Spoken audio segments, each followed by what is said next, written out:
No, walang epekto yon sa napipintong impeachment proceedings, walang bearing yun at walang kinalaman yun doon. Sa katunayan, pwede magpatuloy yon ng sabay, pwedeng mauna, pwedeng sumunod. Wala siyang bearing sa impeachment proceedings na isasagawa ng Senado.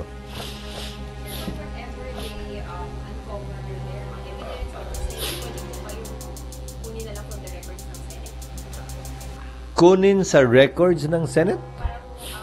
Mukhang mauuna naman sila eh. Hindi ko kunin ng Senado yan. Ulitin ko. An impeachment court, like any court, is a passive body. Wala kaming gagawin.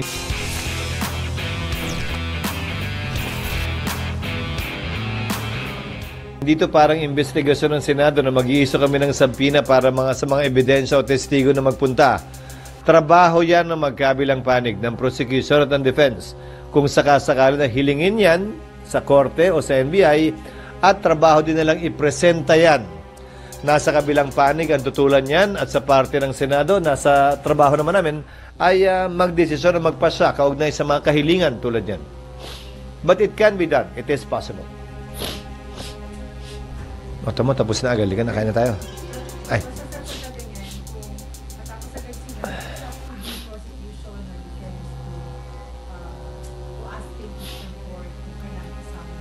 No, they can present the same witnesses. They can present the same pieces of object or documentary evidence. That is totally up to them.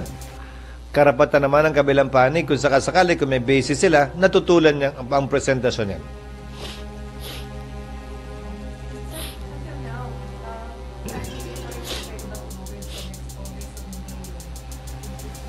Sino naman ang nagsabi? Sino ba nibago na naman? Mahirap naman mag-comment ng walang name. Dapat may name.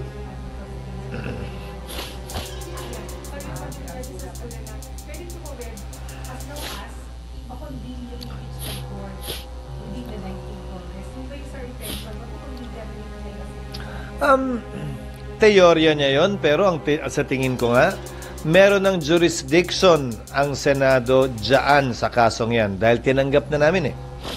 Mag-convene man o hindi yung korte to receive evidence, mag-i-issue na ng mga jurisdictional orders ang impeachment court na ito. Kaugnay ng pagpapasagot, na pag-usapan na natin yan, pagpapasagot sa nasasakdal at paghingi ng tugon doon ng prosecution naman. So, technical na term yung ginagamit marahil ni Justice Ascunan, yung pag-convene. Kasi physical convening ba yun? O na nagkaroon na ng jurisdiction ng impeachment court? Ulitin ko, may jurisdiction na sa aking pananaw ang Senado sa subject matter of impeachment. Wala pa kaming jurisdiction sa katauhan ng nasasakdal ni Vice President Sara hanggat siya hindi pa sumasagot at na-arraign. Pero, subukan ko so anong gusto nga niyang gawin namin? Sundan natin sa logical conclusion yung mga nagsasabi niyan. So mag-convene kami pero wala muna kaming gagawin. So anong gagawin namin pag-convene namin? Hindi, anong gagawin muna namin? Wala, di ba? Pero yung pre-trial nga pwedeng magawa nang hindi nagko-convene dahil maghihintay ka lang namang sumagot eh.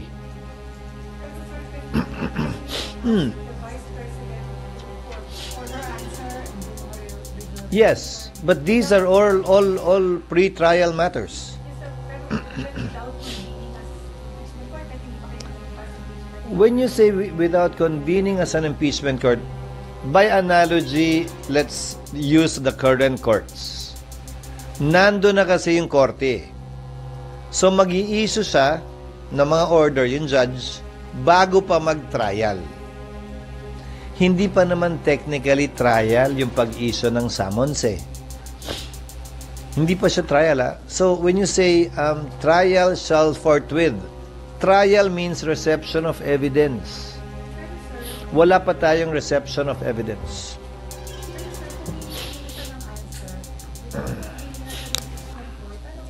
Depende nga sa rules ng Senado. Kasi sa kasalukuyang rules ng Senado nakalagay doon. If you may want to read it. The Senate President it does not make mention of an impeachment court. Kasalukuyang rules yan, ha? The Senate President shall take proper order of the subject matter of impeachment. So, maaaring bahagi yon ng trabaho ng Senate President depende nga sa itatalaga ng rules. Hindi siya kinlarify ng rules. Isa yon sa mga bala ko i-clarify sa rules kung tatanggapin ng mayoriya ng Senado. Kung hindi tatanggapin ng mayoriya ng Senado yon, depende sa ilalaman ng rules na aprubahan ng Senado. Kung ipoprohibit yon specifically. Kung sabihin halimbawa ng rules, gusto ng nakararami ngayong 19th Congress, kailangan sumumpa na tayo, mag-impeachment court na tayo bago magawa lahat yan. Susundin namin ang gusto ng nakararami. Ang sinasabi ko ay, pwedeng hindi kailangan gawin yon nang nai-issue yung summons.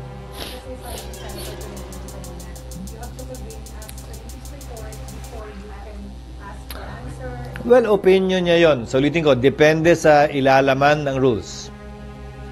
So, isang boto na yon pabor doon. Wala akong particular na posisyon, ha. Okay lang sa akin either way. Ang sinasabi ko lamang sa inyo, yung dalawang yan ay posibleng mangyari at magawa. Na nag-convene at nag-issue ng summons, nang hindi nag-convene na nag-issue ng summons.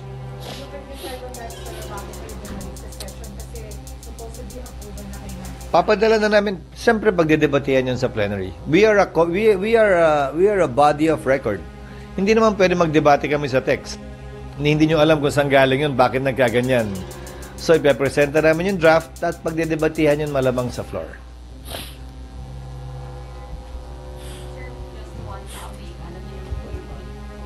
Ano ba yung beat mo?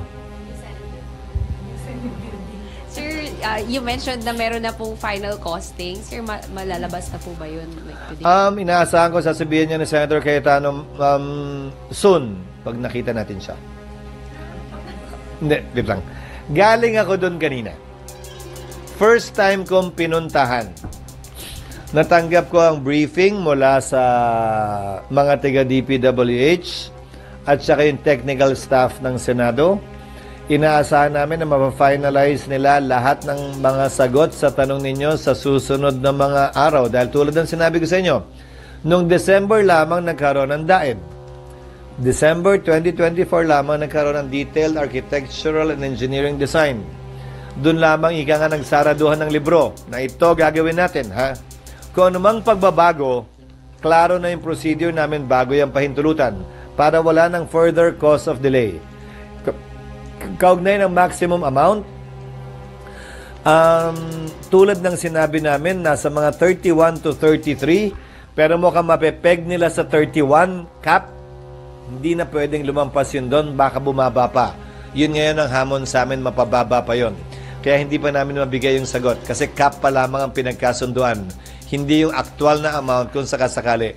Dahil subject to bidding procedures ito. Totality na yun. Kabilang na yung humigit kumulang 13 na ginastos na at yung naka-budget na 21. Total of 21. Kasi kung maalala mo, yung costings na yan, ginawa 2013 pa.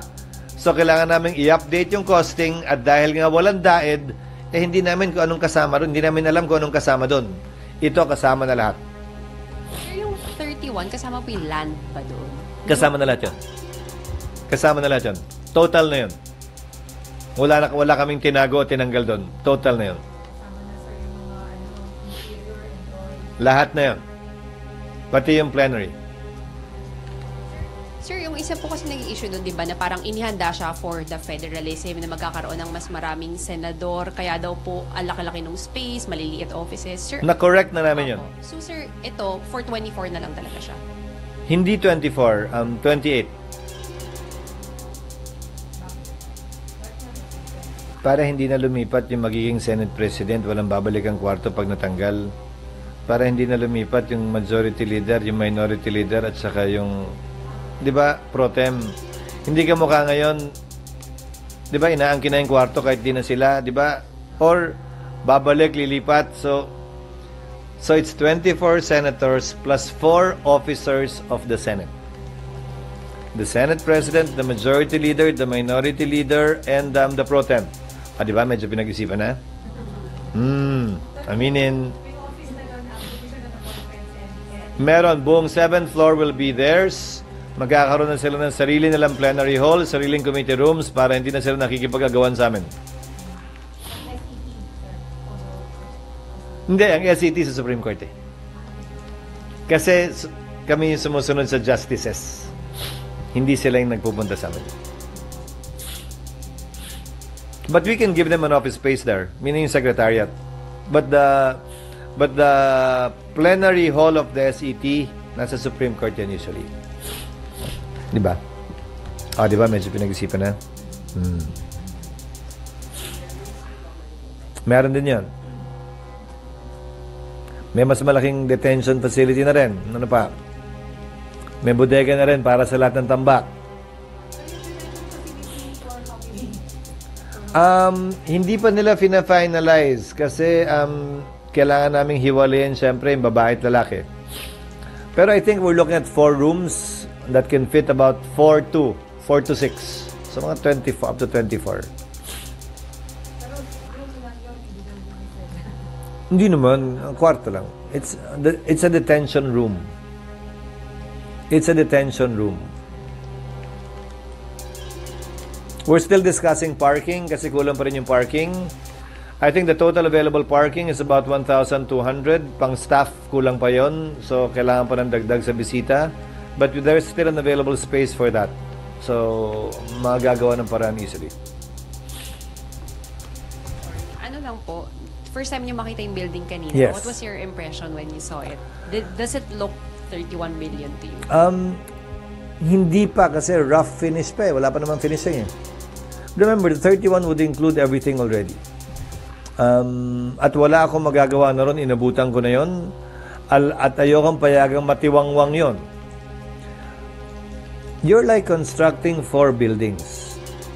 Because you have 4 separate towers. Di ba kung isang kwadrado lang to, 4 na side lang yung pader mo. Dahil 4 yung tower, may 4 na side yung 4 na tower para kang gumawa ng 4 na building na hiwa-hiwalay. Hindi man practical yon, hindi na natin pwedeng pagdebatihan at pag-awayan yan dahil nakatayo na yung building. Kung ako tatanungin mo, dapat kahon ng ginawang building, mas madali yun eh. Ang problema, nandun na yun eh. May 4 ng tori eh.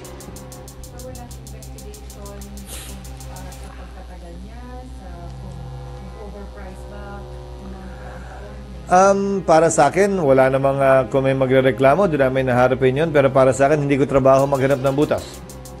Trabaho kong tapusin yun sa pinakamababang gastos na pwede namin gawin base sa inabutan na namin ngayon. Para sa akin, wala. Base sa pagkakakita ko sa building kanina dahil yung floor area mismo ay malawak naman talaga. Maganda yung gusali. Pero kung ako tatanungin mo, hindi ko pipiliin yung ganda. Pipiliin ko mas mura at praktikal. Pero nandun na tayo eh. Wala na tayong magagawa. We simply have to make do with what we have. We simply have to make do with the cards dealt to me right now and at this point in time. Okay na, magkukwento na ako.